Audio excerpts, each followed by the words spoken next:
Buenos días. Damos inicio entonces con el segundo conversatorio que tiene que ver sobre infraestructura, logística y costos competitivos.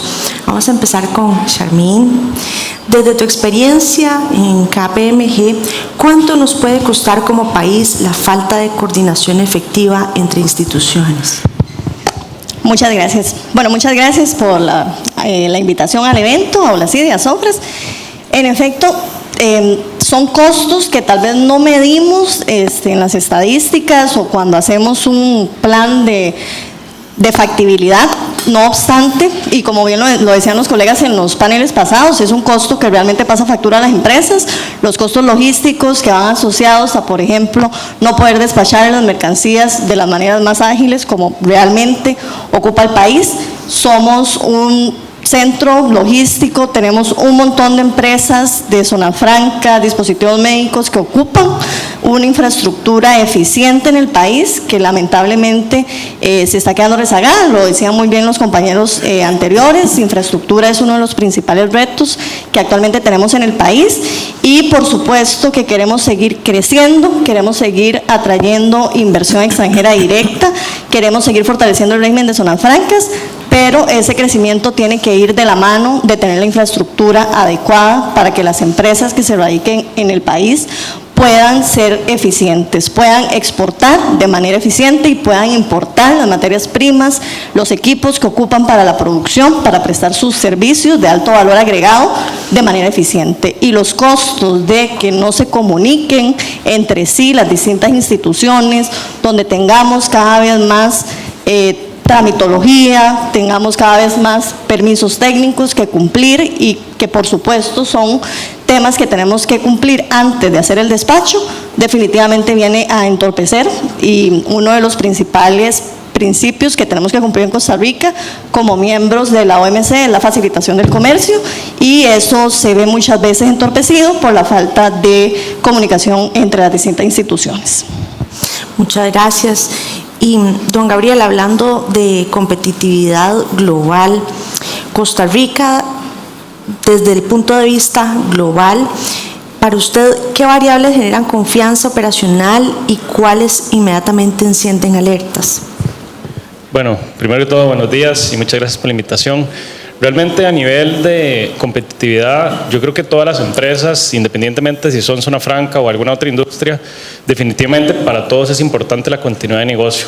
Entonces, yo creo que al final Costa Rica tiene muchas cosas positivas, un poco con el cierre del otro panel, ¿verdad? Es importante decir que hemos llegado muy lejos, tenemos muchos años de estar haciendo cosas muy buenas.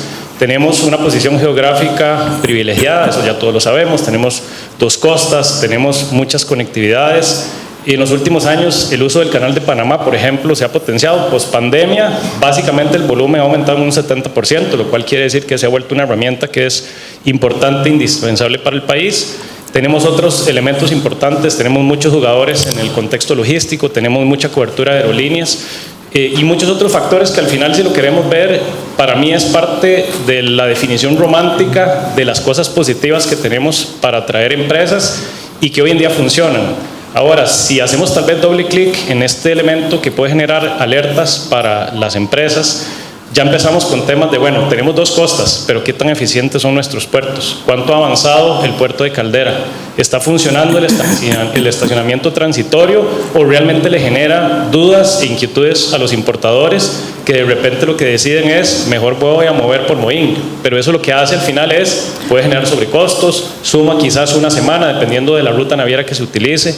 Entonces, hay ciertos elementos que al final de cuentas sí generan esas alertas, pero yo diría que no en una etapa temprana. Las empresas van a seguir viniendo, las empresas van a hablar con colegas como Terumo, con Andrés, con Establishment, de las empresas que realmente han empezado a crecer, pero al final de cuentas, cuando estén operando, es donde vamos a empezar a ver posibles costos de oportunidad de lo voy a lograr, pero ¿a qué costo? Lo voy a lograr, pero tengo que subir inventarios de seguridad porque tengo que entrar por Caldera y eso implica dudas. Las dudas no las podemos transmitir a la planta de producción, tenemos que transmitirlas a cubrirnos y ese cubrirnos Es financiamiento de inventarios, es tiempos de ciclo, es necesitar más espacio, por ende necesitar más estructura para poder soportarlo. Entonces, hay muchos costos ocultos de las ineficiencias que podrían generar esas alertas, y yo diría que las alertas se las generan hoy en día las empresas ya operando. Al inicio tenemos todo, tenemos el talento humano, tenemos las bases, la conectividad, pero más adelante en el proceso es donde empiezan a converger ciertos elementos que son los que generan ese riesgo y ese sobrecosto y ese costo de oportunidad. Gracias, Gabriel. Y don Moisés, desde Proquinal y como operador real, ¿cuál cree usted que puede ser el costo que incide en la productividad industrial de Costa Rica? Sí, bueno, muy buenos días a todos. Muchas gracias también, perdón, por pensar en mí para esta conversación. Nosotros, a ver, yo tengo que contarles una historia como de 20 años. Nosotros tenemos 20 años de estar en el Coyol de Alajuela, cuando el Coyol era un lugar allá, como hoy es Grecia, quizá. Creo que solamente estaba Dos Pinos en ese momento, en la zona. Y los socios de la compañía decidieron invertir allá. Creyeron en un país que les dijo, mire, por aquí va a pasar una ruta que va para Caldera, dentro de unos años, no estaba la 27. Y varias promesas, algunas se han cumplido, otras no. Pero cuando uno echa para atrás y se pone a pensar que pasaron 20 años, eso es mucho tiempo. Eso es mucho tiempo porque cuando ya se construyó la carretera, pues ya no era suficiente esa carretera. Y hoy seguimos con el mismo puente de hace 20 años. Ese es un costo enorme para nosotros, por lo que acaban de citar acá, porque que llegue la mercadería es un ojalá, que no se quede en el puente, que no se quede en el Surquí, que si llega por Caldera es toda una incógnita. Ese tipo de costos hacen que nos pongamos cada vez con más respaldos de seguridad, que finalmente cuando competimos con Asia, porque nuestra competencia no está en este continente, no somos efectivos. Ese tipo de costos, igual, no nos podemos poner negativos en una charla como esta. Este es un gran país y como lo acabas de mencionar, van a seguir llegando las compañías, pero no podemos seguir pensando en que dentro de 20 años vamos a cambiar la infraestructura. Y hoy por hoy ya está anunciado, ahorita hablaba con María José, que ya ojalá en diciembre arranca la ampliación de Coyol, pero es que deberíamos de tener 3 o 4 conexiones desde el aeropuerto hasta el cruce de Manolos. Porque hace 20 años, de esa historia que les estoy contando, ahí habían tal vez 3,000 personas trabajando en esa zona y hoy rondan los 50,000.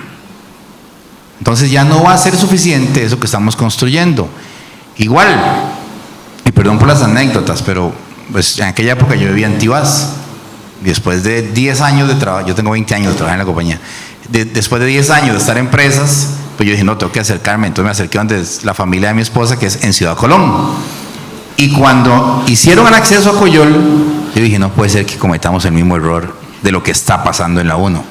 Y hoy por hoy, la fila para salirse de la 27 se empieza a parecer a la de la 1. La 1, nuestro personal dura 45 minutos haciendo fila para cruzar al otro lado de Coyol. Este tipo de costos son inmanejables para las compañías. La infraestructura es uno, es claro. ¿Y cómo lo cubrimos? Pues como te digo, con excesos de inventario. Nos duele muchísimo que también está relacionado con el otro y que también es un costo país, el del personal. Y tal vez más adelante podamos profundizar más en eso, pero el personal, y ya lo comentaron en el panel anterior, cada vez es más escaso en Costa Rica. Y cada vez tenemos que buscarlo desde más lejos y no puede llegar a las compañías, porque tiene que pasar por las mismas rutas por las que tratamos de llegar hoy aquí. Y como lo hemos comentado en otros foros, cuando hicimos las rondas con los diputados, ¿cómo solucionan nuestros operarios eso? Pues hablando de nuestra planta, pues comprándose una moto. Entonces ahí sí que aumentó el riesgo de que lleguen a trabajar. Y cuando lamentablemente ocurre un accidente, ¿quién paga esa póliza de riesgo de trabajo? Las compañías. Esos son 2 ejemplos que nos dan durísimo, que están como ocultos, que tal vez no los conversamos y nos acostumbramos a estar dentro del vehículo, pero que todos los días merman en competitividad para las compañías que estamos en Costa Rica. Muchas gracias, don Moisés. Y María José, Para vos, desde Portafolio, ¿qué atributos diferenciales consideras que hoy debemos de potenciar para inclinar la balanza a favor de la inversión extranjera? Muchas gracias a todos y bueno, por la invitación, por supuesto.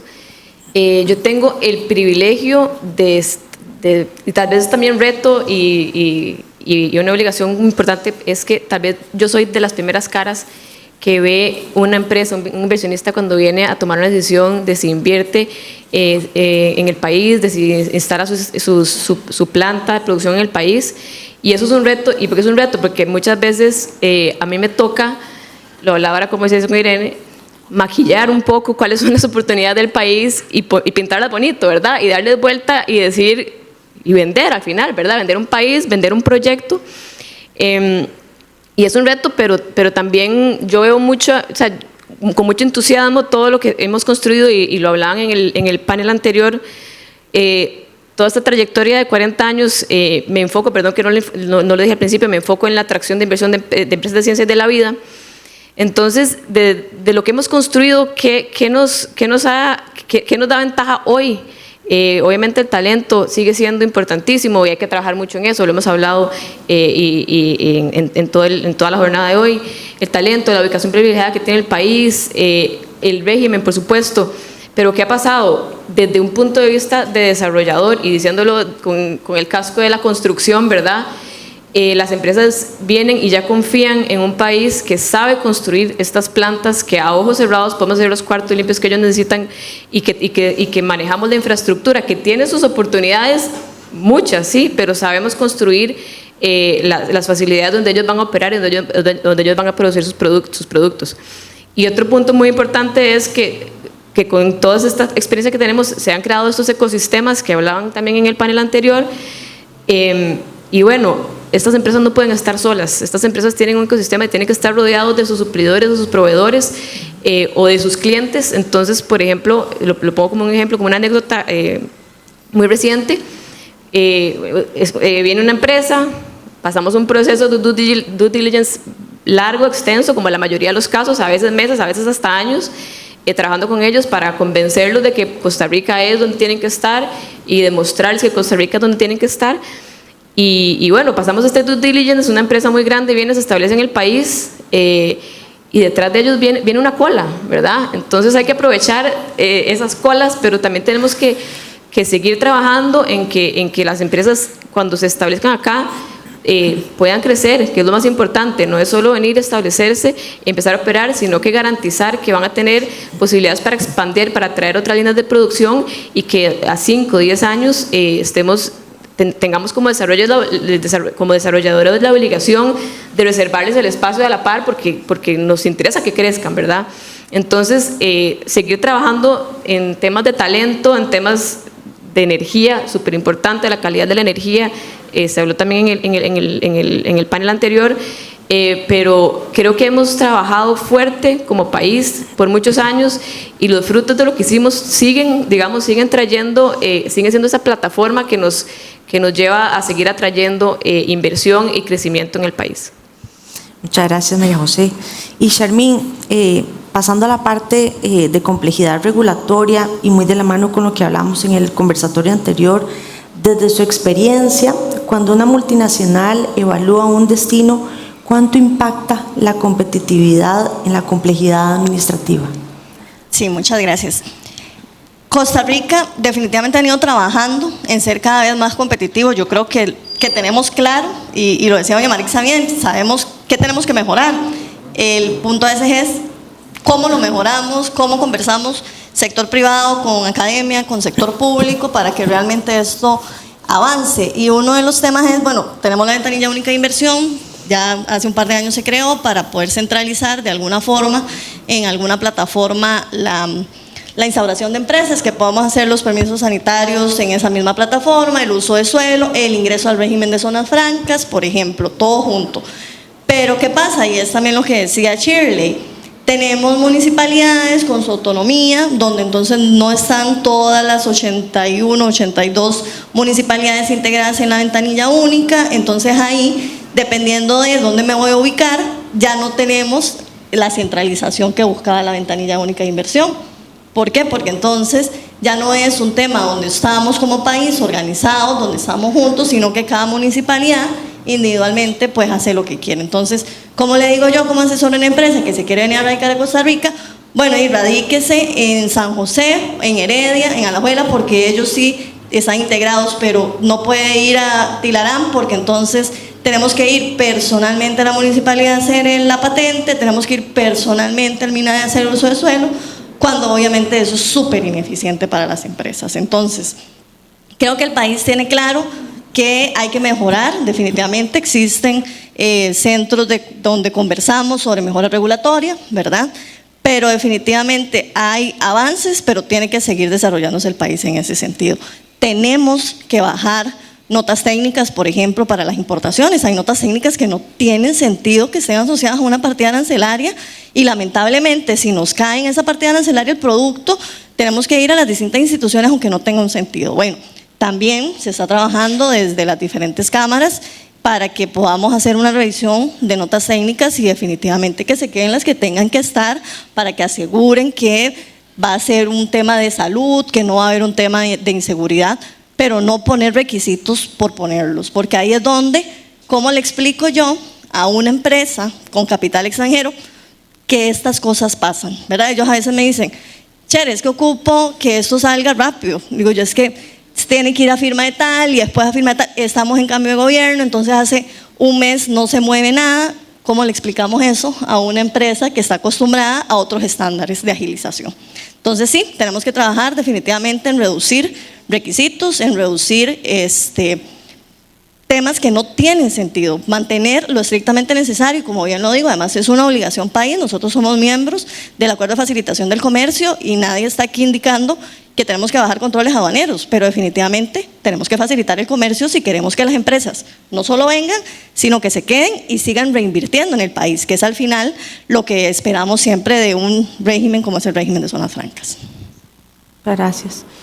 Y Gabriel, pensando en la logística actual, ¿cuánto crees vos que castiga hoy en el mercado global a un país cuya logística funciona razonablemente bien, pero no con la velocidad que exigen las cadenas modernas, que era precisamente lo que estamos hablando?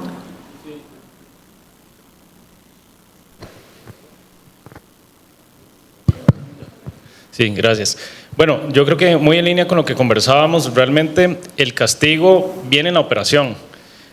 Tal vez vamos a casos muy recientes, creo que la mayoría puede haber visto que hace poco se publicaron algunos datos del desarrollo económico. Nosotros nos hemos desarrollado mucho en la industria de perecederos, por ejemplo, que básicamente pues, se mueve aéreo y marítimo, pero vamos tal vez al contexto aéreo. Hoy en día tenemos una capacidad de exportación amplia, pero limitada. Tenemos aviones de cuerpo ancho, tenemos cargueros, tenemos pasajeros, pero mucho del flujo se tiene que mover por Estados Unidos, por ejemplo. ¿Por qué? Porque somos un país pequeño, tenemos conexiones limitadas y eso hace que el diseño de las cadenas de suministro dependan tal vez de algunos lanes principales. ¿Qué es lo que pasa? Antes de 40 años, como decía Andrés ahora, éramos un país exportador de agro. Hoy en día todavía hay un gran componente, ahora crecimos creo que 12%, abril contra abril del año pasado, y eso ha generado un boom. Somos el primer país exportador de piña del mundo. Entonces, si las empresas de zona franca necesitan exportar, van a exportar y competir con el resto de los sectores. ¿Qué pasa si el perecedero aumenta? Va a tener prioridad probablemente en las exportaciones, porque es un producto que se va a poner malo si no se exporta. Los dispositivos médicos, al final de cuentas, puede ser que haya una vida dependiendo de un producto. Si es una exportación que se hace contra una orden para un hospital con un back order de repente que ya existe, porque los dispositivos médicos muchos se exportan también marítimos. Si va aéreo es porque urge. Y si al final el mercado y la logística que tenemos desarrollada en el país no va a poder cubrir esas necesidades, al final entonces la esencia empieza a perder sentido. Podemos hacer mucho desarrollo de talento, generar muchos trabajos, pero al final de cuentas estamos poniendo cuesta arriba a las empresas ciertos elementos. Entonces, como decía María José, ¿verdad? Tenemos una gran responsabilidad también del lado del sector logístico de ver cómo incrementamos esas capacidades, viéndolo del lado positivo. Hay cosas que se pueden hacer, hay que hacer inversiones para que eso suceda de nuestra parte, pero también necesitamos todo el componente de infraestructura, que es donde tal vez tenemos más limitaciones. Lo mismo pasa con los puertos. Ahora hablamos de Caldera. Caldera funciona al 90% de ocupación. Es un volumen que es muy difícil de manejar y eso es parte de lo que genera trabas. el puerto de Moín, de APM, tiene mucho potencial, tiene un calado que le puede permitir atraer barcos de mayor capacidad. Hoy en día Costa Rica recibe feeders que son barcos más pequeños porque no tenemos las condiciones de infraestructura, son barcos que traen grúas integradas para poder facilitar más bien la logística de los puertos que tenemos en el país, y eso al final lo que hace es generar pequeños aportes para que la dinámica funcione, pero realmente el castigo viene, como les decía ahora, en la dificultad para operar. Y ahí es donde tenemos que seguir trabajando y desarrollando, y creo que de alguna forma poniéndonos creativos para poder generar las poquitas opciones que tenemos para que las nuevas empresas que vienen empiecen a funcionar. ¿Qué pasó este año? Por ejemplo, es curioso, los que tal vez que hayan acá de la industria y que mueven cargas han visto que tal vez el último mes, los últimos 2 meses han sido muy caóticos en exportación aérea. Intel ya no está exportando. Intel era el primer exportador en volumen de carga aérea del país. Si sumamos el volumen de carga que mueve Intel en un mes, podemos hablar de que llena aviones, y esa demanda del mercado ya no está, y hoy el mercado está colapsado. Entonces, si pusiéramos a competir lo que tenía Intel, perecedero y zonas francas, hoy en día la situación sería mucho más compleja. Entonces, en otras palabras, ya no viéndolo hacia atrás, sino hacia adelante, cuando Johnson empiece a producir, ¿qué va a pasar? La planta, una de las plantas más grandes del mundo de dispositivos médicos. Entonces, va a entrar a competir el volumen de Johnson contra lo que ya hay, contra los perecederos. ¿Cuál es la variable que va a cambiar? Ceteris paribus, ¿verdad? Si no movemos algo, lo demás va a mantenerse constante. Entonces, ahí es donde tenemos el reto, creo, en este país, y ya hoy tenemos que empezar a generar cambios. Gabriel, muchas gracias. Y Moisés, Costa Rica ha generado un ambiente de seguridad jurídica para empresas inversionistas, pero la carrera de productividad nunca se detiene. ¿Cuál cree usted que es la conversación que debería tener Costa Rica si quiere seguir siendo un destino competitivo a largo plazo?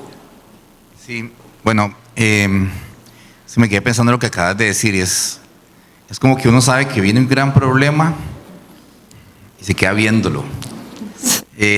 Este tipo de espacios pues deben servir para eso, ¿verdad? Porque aquí se puede incidir de alguna forma para ser más competitivo, pero tenemos que asegurarnos que todos los actores que tomamos decisiones en el país estemos de acuerdo. Yo creo que el país hace 40 años tomó una decisión de ir e impulsar las zonas francas y lo ha hecho bien. Y eso ha sido multipartidista hoy. Pues nosotros, gracias a Nancy, en la Junta recibimos a todos los partidos políticos y no hubo uno que dijera que no apoyaba el régimen de zona franca. Eso ya es un gran logro, porque hay diferentes corrientes. Pero definitivamente tenemos que ver, me voy a concentrar solo en 2. La primera es el talento humano. Yo creo que nosotros no podemos, es cierto, es un talento humano valiosísimo, como decía en el panel anterior, las compañías que invierten en Costa Rica mejoran sus productos, los ecosistemas cada vez se compenetran más. Nuestra compañía es un ejemplo de eso. Hoy por hoy nos estamos vinculando al sector de medical devices, que no nacimos para eso en Costa Rica, pero el talento humano tenemos que garantizar que sigue siendo bueno y no podemos quedarnos pensando en el mundial de cuando fuimos con Pinto e hicimos un partidazo. Eso nos puede pasar en el talento humano. Ya lo vieron ustedes en el Colegio de Abogados. Del examen que hicieron, cuántos profesionales lo pasaron.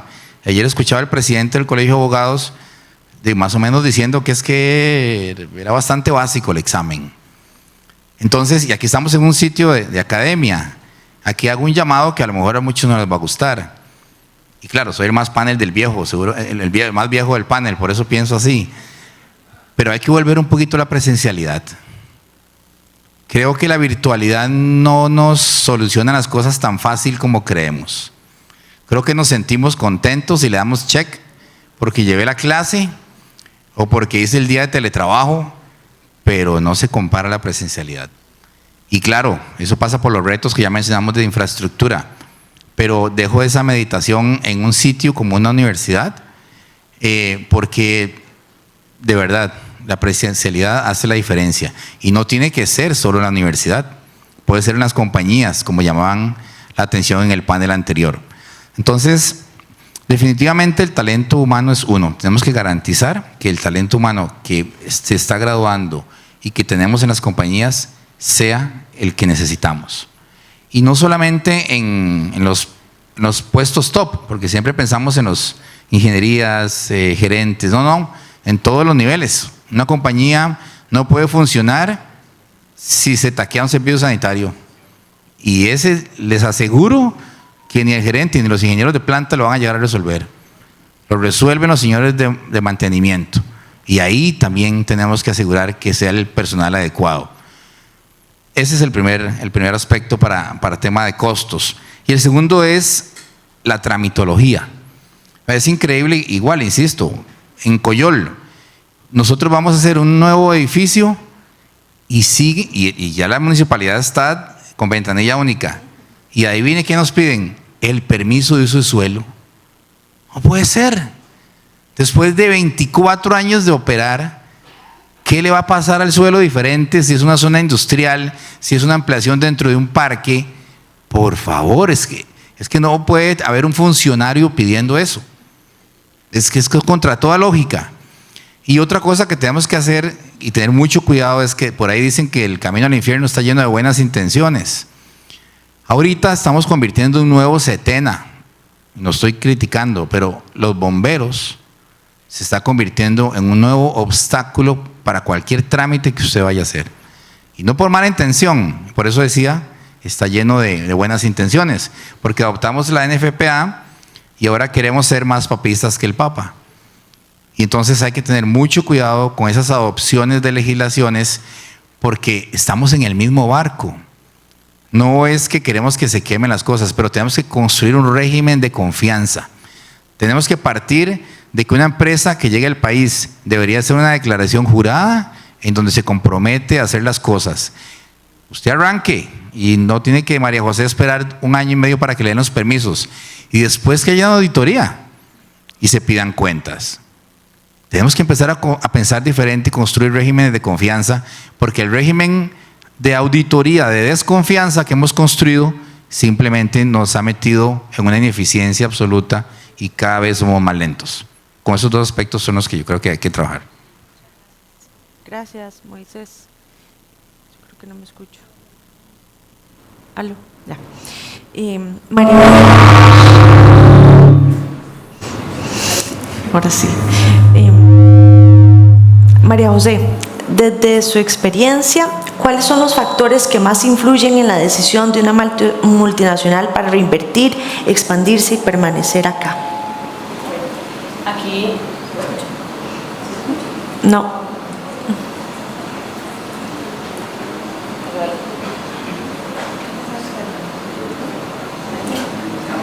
¿Se escucha? Ahora sí.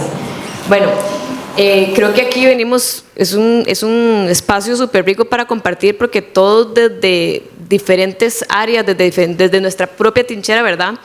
Tenemos mucho que aportar a la competitividad del país, y desde un rol de desarrollador que muchos dirán, bueno, sí, lo contratan, construye, lo mete al edificio y que opere, pero ya no es así, y en algún momento tal vez todo esto que les voy a contar ahorita, en algunos años, desde mis inicios en este sector, era un nice to have, pero todo lo que les voy a contar ahorita es un must. Ahora vienen los inversionistas y se sientan en mi mesa a preguntarme por estas cosas y a exigirlas. Por ejemplo, la parte de capacitación. Vienen a preguntar, ¿y cómo nos vamos a capacitar? Y yo, bueno, yo soy un desarrollador, pero nosotros hemos desarrollado iniciativas en donde primero tenemos que entender muy bien la operación de las empresas, qué les duele en temas de capacitación, qué necesitan, y ser yo, que soy la que estoy sentada en la mesa con ellos, que tengo el privilegio de escuchar sus necesidades, de entender qué les duele o qué les gusta, y volverme a buscar a las instituciones académicas, hacer alianzas, entender cosas tan sencillas que, por ejemplo, necesitan a garantizar que la rotación del mes la pueden recuperar rápido, y cómo preparan a esas personas que van a entrar para que la curva de aprendizaje dentro de la empresa sea rápida. Entonces, ¿cómo conectamos nosotros como desarrolladores con la academia? También en temas relacionados con el reclutamiento. muchos dirán, usted desarrolla el edificio, ¿usted por qué le está reclutando a la gente? Porque al final nos garantizamos el éxito de la operación de la empresa apoyándolo en todos los temas que son esenciales para su operación. Entonces desarrollamos estrategias para apoyarles con plataformas para reclutar, con alianzas con gobiernos locales para atraer a la gente, con ferias de empleo. También ponemos a disposición, digamos, los equipos de portafolio inmobiliario de mercadeo que tienen tanta experiencia en apoyar a las empresas en comunicación, en reclutamiento. Si tienen que hacer un evento para su groundbreaking, ¿verdad? Ahí estamos para apoyarlos, para solucionarles cosas que tal vez muchos dirán, pero ustedes desarrollan, construyen y que entren a operar, pero no. Cada uno de nosotros tenemos que hacer que el país sea más competitivo y obviamente que nuestros proyectos sean más competitivos en temas de, como digo, capacitación, reclutamiento, apoyo de comunicación, escuchar mucho, esto es súper importante. Entonces nosotros desarrollamos comités para reunir a las empresas, que se conozcan entre ellos. Muchas veces a mí me gusta decir, si usted conoce a su vecino y al gerente de recursos humanos, le va a dar más pena robarse a la gente, ¿verdad? Entonces, escuchar a las empresas, reunirlas en temas de sostenibilidad. Digamos, nosotros como desarrollador tenemos estrategias muy fuertes en toda la línea, digamos, de los procesos de sostenibilidad, y por qué no invitar a las empresas a subirse a nuestra estrategia en vez de hacer cada quien sus estrategias aisladas. En temas de transporte, eso es súper importante y lo hablábamos, no necesitamos que se monten en una moto y que en el camino algo les pase, ¿verdad? Entonces, como el desarrollador, ahora empezamos a buscar generar red de transporte privada para que las personas, los empleados lleguen a su línea de producción a salvo, a tiempo, y como el empleador quiere que lleguen, ¿verdad? Y que vuelvan a sus casas de la misma manera, que puedan volver al día siguiente íntegros a posicionarse en su línea de producción y producir.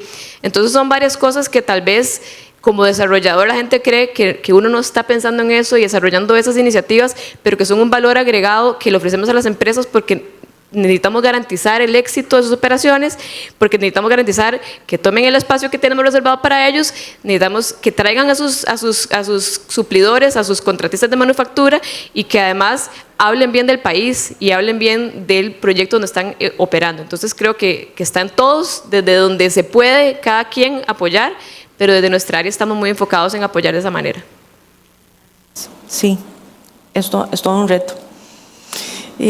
Charmín, sobre el tema de reputación versus ejecución, ¿cree usted que existe una brecha entre las necesidades de las empresas y la experiencia práctica que vive una operación cuando interactúa con comercio exterior, aduanas, cumplimiento regulatorio? ¿Cuáles son sus pensamientos? Sí. Definitivamente Costa Rica tiene una buena reputación a nivel internacional. Nosotros cuando conversamos con diferentes inversores, yo lo primero que le pregunto es ¿y por qué está considerando Costa Rica? ¿Cómo vino aquí porque eso es una competencia y es lo que el país tiene que entender? Estamos compitiendo con el resto del mundo, pero aquí en Latinoamérica muy fuertemente con Colombia, con Panamá, que está cerquísima, ¿verdad?, de nosotros y que tiene una infraestructura logística muy desarrollada en comparación tal vez a la que tenemos todavía ahorita en Costa Rica, con México. Entonces siempre, ¿verdad?, yo les pregunto, ¿y por qué están considerando Costa Rica? Y entonces justamente ellos dicen, bueno, porque, y un cliente me respondió un día esto, porque todos mis clientes están en Costa Rica. Entonces yo tengo que venir donde vienen mis clientes, ¿verdad? Entonces digo, bueno, qué bonito que vean que Costa Rica definitivamente se ha desarrollado y es un referente mundial, un país tan pequeñito como el que somos, ¿verdad?, en lo que es dispositivos médicos, zonas francas, y ahora mucho más el desarrollo de servicios, pero servicios de alto valor agregado. Habíamos iniciado mucho con Share Service Center y con call center. Estábamos conversando hace mucho tiempo que eso era lo que entendíamos que era una zona franca de servicios, un call center. Bueno, ya no, ahora tenemos centros de innovación que prestan servicios de laboratorio, de mejoras de productos, de diseños, de prototipos, de análisis que no eran común en el régimen y que ahora son súper innovadores. Entonces definitivamente Costa Rica tiene muy buena reputación, de ahí que las personas quieren venir a invertir en el país. Pero ¿qué pasa? Y ahí es donde tenemos que trabajar definitivamente como país, y no es el sector público, no es el gobierno, somos todos los que tenemos que trabajar para que cuando ya ellos vengan, se asienten y operen, realmente esto camine. Y no solo decir, bueno, me vengo a Costa Rica porque están aquí todos mis clientes, sino cómo soy cada vez más eficiente para que estas empresas decidan quedarse en el país y justamente no vayan después a mover sus operaciones a Colombia y digan, bueno, es que Costa Rica no fue lo que esperaba, ¿verdad? Entonces, definitivamente tenemos que trabajar, uno, en infraestructura para que no puedan decir, bueno, ¿qué hago si produje 1000 dispositivos médicos, pero no me los puedo llevar en el embarque que tenía porque no llegué a tiempo, porque se cayó la ruta 27, allá aquel hueco que se hizo, ¿verdad? Y no pudo pasar el camión para llegar a Caldera.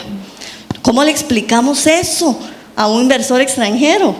Entonces, el país definitivamente tiene que mejorar, tiene que bajar tramitología, como bien lo decía, no podemos estar esperando que empresas que tienen estándares de calidad tan altos como estas empresas transnacionales y locales, que ellas mismas hasta tienen estándares más altos que nos piden los gobiernos, y aún así tenemos que pasar 3, 4, 5 meses haciendo una tramitología que no tiene sentido para cumplir con un papel, ¿verdad?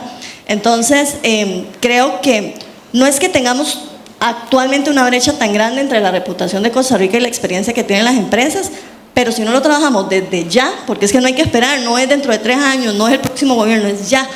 Bueno, estamos atrasados, debimos haber empezado hace 2 años mínimo, ¿verdad?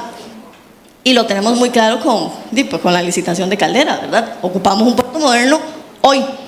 Y con suerte, dependiendo de cómo nos va con la apelación a la Contraloría, pensando que no se caiga la licitación, porque si se cae la licitación, retrocedemos 2 años en todo el proceso.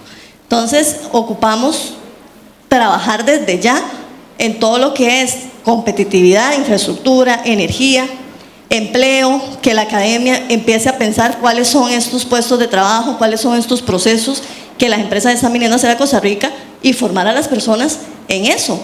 Hay carreras que lamentablemente ya no tienen salida de mercado, que ya una empresa no ocupa ese tipo de profesionales. Entonces la academia tiene también que pensar qué ocupa realmente el empresario para tener trabajando y poder decir, sí, vengan a Costa Rica, porque eso nos pasa con los clientes, nos dicen, bueno, venga a Costa Rica, invierto esto, voy a tener gente para trabajar con estos perfiles. Por los momentos les podemos decir que sí, porque Costa Rica tiene también un muy buen nivel de profesionales y realmente eso es lo que ahora nos está diferenciando, porque nosotros no somos un país barato y lo vayamos conversando, nosotros no podemos ir a competir y decir, venga, porque aquí tenemos las cargas sociales mucho más altas de la OCDE, de todos los países del mundo. Y aún así la gente invierte. ¿Por qué? Porque tenemos un muy buen capital humano. Pero tenemos que seguir reforzándolo si queremos que esa brecha entre experiencia y reputación cada vez sea mínima y en algún momento llegue a desaparecer. Muchas gracias. Gracias, Charmín. Y, don Gabriel, pensando a ese largo plazo que hablaba Charmín, ¿cree usted que Costa Rica está construyendo hoy un ecosistema físico y regulatorio que va a demandar la próxima generación de operaciones sofisticadas? Yo tal vez me quedo un poco con lo que decía Moisés de las buenas intenciones. Creo que ideas hay. Yo tal vez quisiera compartirles algo que vi este año. No sé si alguien ha tenido la oportunidad de visitar la aduana de Peñas Blancas. La aduana de Peñas Blancas se modernizó completamente. Yo nunca fui antes realmente, pero entiendo que era un polvazal, ¿verdad? Era realmente algo pobre y ahora uno va y te encontrás una infraestructura de otro mundo. Wow. O sea, pavimentado, edificios, el edificio de la aduana, salas de espera, parece un aeropuerto, la parte de personas. Entonces yo realmente me vine muy alegre y satisfecho de eso. La pregunta que le hice al director de la aduana fue, ¿cuándo empezó esto? Hace 2 gobiernos. Entonces, hablando un poco del mediano largo plazo, si las cosas duran en concretarse, las cosas buenas duran en concretarse 8 o 10 años, hay que empezar ya. ¿Right? Yo creo que como todo en la vida es un tema de prioridades. Si barremos de norte a sur y empezando con Peñas Blancas, Liberia, un poco el ejemplo que les daba ahora. Liberia, alguien hablaba ahora de Coca-Cola. Tenemos pescado, tenemos frutas, tenemos melón, tenemos industrias que pueden exportar de Liberia, pero lo que hacemos es traer la carga a San José, a un embudo que ya tenemos. Entonces, creo que la estrategia país tiene las iniciativas, tiene las ideas, pero tenemos que pasar del embudo al cilindro, pongámoslo así. Tenemos que quitar esa restricción que yo creo que va a empezar a darse cada vez más y hacer las cosas inteligentes. Si nos vamos a Limón, como les decía, ya hay ideas de cosas que se pueden hacer. ¿Dónde está ese proyecto? ¿Le interesa al gobierno? Ahora hablaba con Nancy de que son las cosas que, como dice el refrán, tal vez trillado, la unión hace la fuerza. pero creo que este tipo de esfuerzos de las cámaras, de las asociaciones, el Cluster de Medical Devices, creo que el país tiene los grupos y las organizaciones suficientes y con suficiente peso para llegar a sentarse a esa mesa de diálogo de competitividad que realmente haga que esa respuesta sea así, ¿verdad? Que el país va bien encaminado, pero ahorita hay muchas cosas sobre la mesa, no vemos que haya tantos temas regulatorios y logísticos, no son el foco de atención, pero si el foco del país y lo que más hablamos es el comercio, el crecimiento de la atracción extranjera y la inversión, tenemos que buscar proyectos que realmente vayan a eso, como decía Andrés, el tema de las jornadas. Eso es para facilitar a las empresas. Entonces, ¿dónde están los esfuerzos que tenemos que hacer para que realmente esas buenas ideas se prioricen, se ordenen y esos 8 o 10 años si van a ser, no podemos pretender que eso cambie, ¿verdad? Pero si realmente podemos poner esas prioridades y trabajarlas más en paralelo, creo que realmente el país va a generar un buen efecto en el mediano o largo plazo. Sí, llevarlas a la ejecución, sobre todo. Don Moisés, cuando las corporaciones operan en varios países al mismo tiempo, ¿qué elementos estructurales puede llevar una casa matriz a replantear una apuesta industrial en un país como el nuestro? Bueno, en nuestro caso es uno claro. Nosotros tenemos otra planta con similares condiciones en Bogotá, Colombia, y esa comparación la hacemos cada vez que vamos a hacer una inversión de capital de trabajo. Cada vez es más difícil traerse los proyectos para Costa Rica porque ya hay condiciones que son sentadas. Allá, bueno, ahora subieron el salario mínimo, pero aún así sigue siendo mucho más bajo que el de Costa Rica. En nuestra planta en Bogotá, el gas natural llega por un tubo a la compañía y tiene puertos de primer mundo. Solo con esa comparación es bastante difícil traerse las cosas.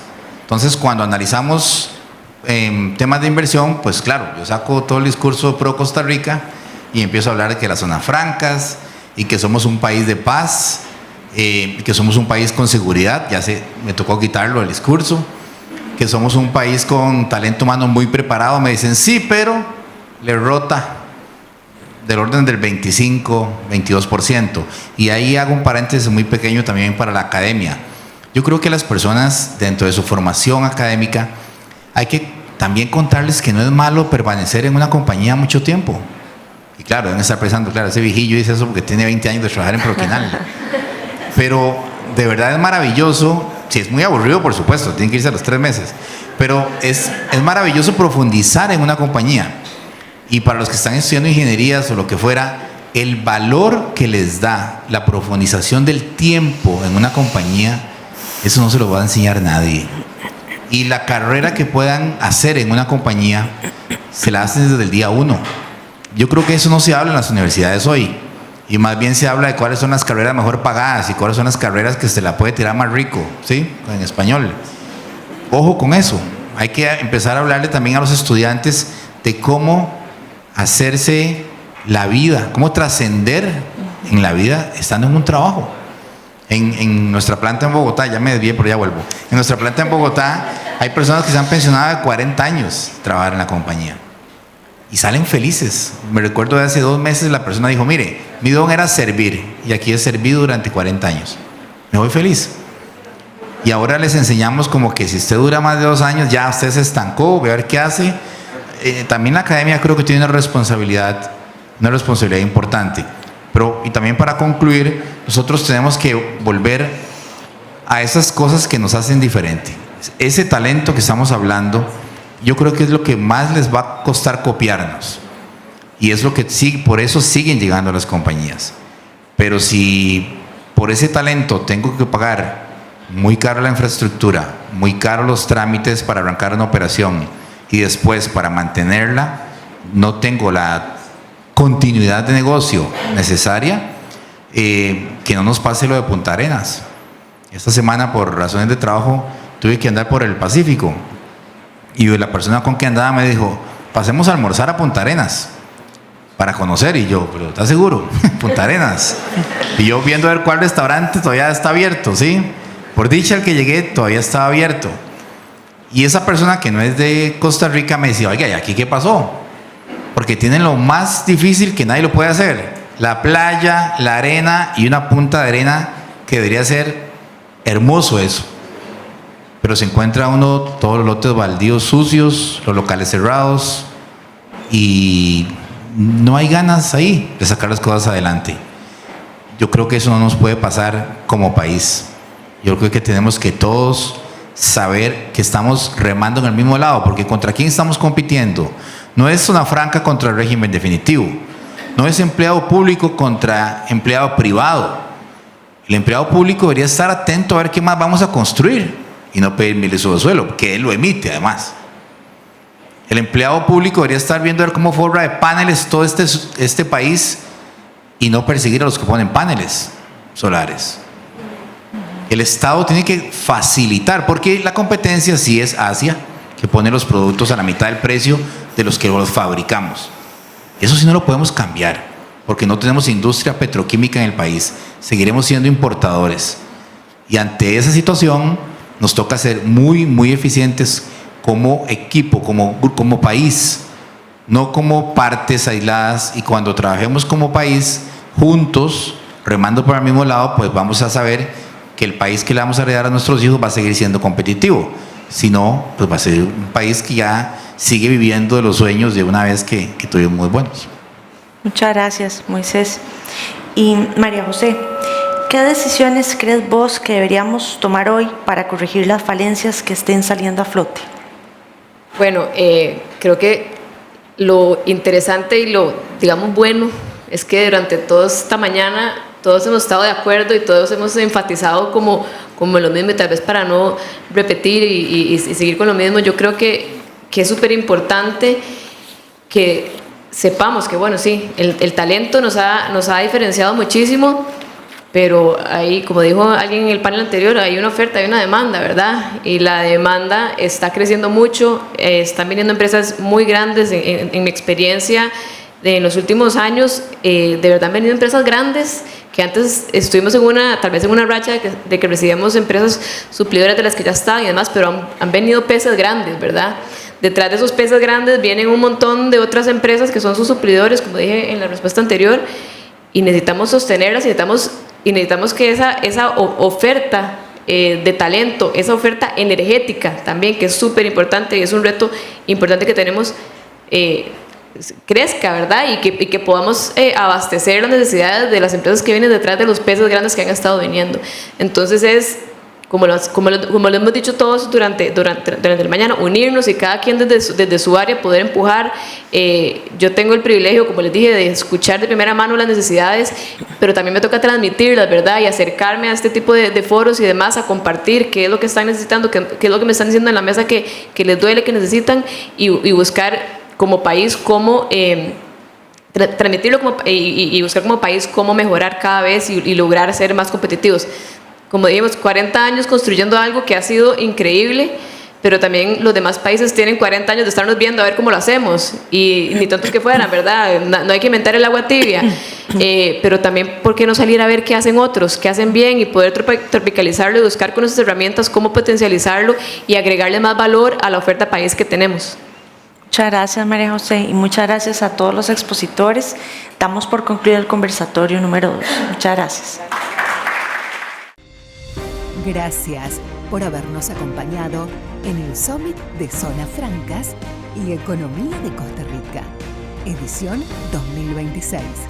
En su segundo año, este fue un espacio de diálogo, análisis y construcción de propuestas en procura del desarrollo económico y social de nuestro país. Este Summit fue organizado por UNACID y ASOFRAS. Muy buenas tardes.